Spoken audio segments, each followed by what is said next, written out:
Marvel Studios and Disney's latest offering on Disney Plus, She-Hulk, will see the character connecting to various corners and characters of the Marvel Cinematic Universe.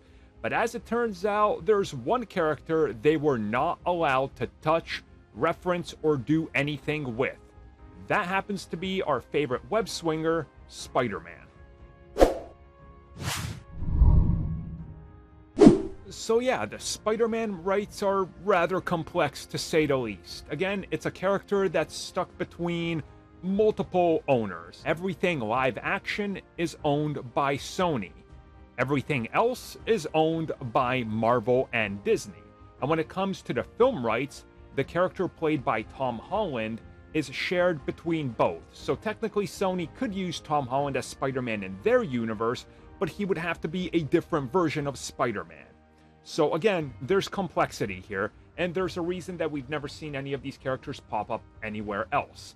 So recently, while speaking with outlets, the creator of She-Hulk talked a little bit about developing the show from the very early stages to, of course, getting to officially finishing up the scripts and knowing what exactly they're gonna shoot.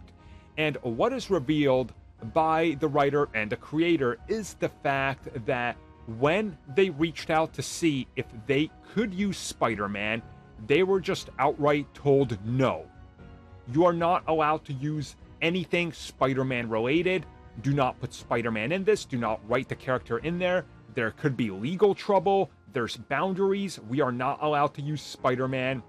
Don't mention it. Avoid it at all costs. Spider-Man, as far as you're concerned, does not exist. Go.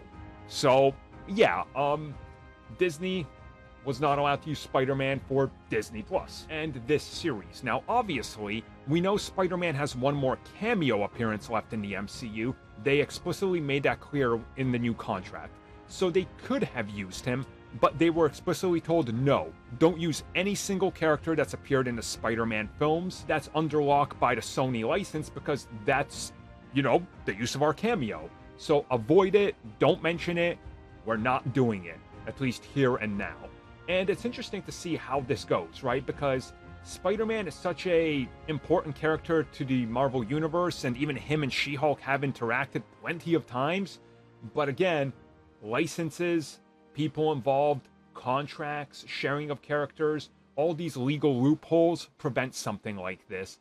And it probably goes even a step further in terms of some of the original characters that are made for this universe, which they don't even talk about. Like, you would think that they could just easily put somebody like Ned, for example, into it. But no, because that's an original character based on Ned Leeds from the comics. But again, it's a Marvel-created character, a Marvel Studios version, that's completely unrelated to the comic book version, but still owned by Sony and that IP, but Sony can't use him. It's just a complete headache. So just think of how bummed they must have been. And they even say it, they were bummed, because a lot of them are giant Spider-Man fans, and to start to ask if we can write anything about Spidey in there, and they're like, no, don't you dare, because we could get sued into the ground. Amazing.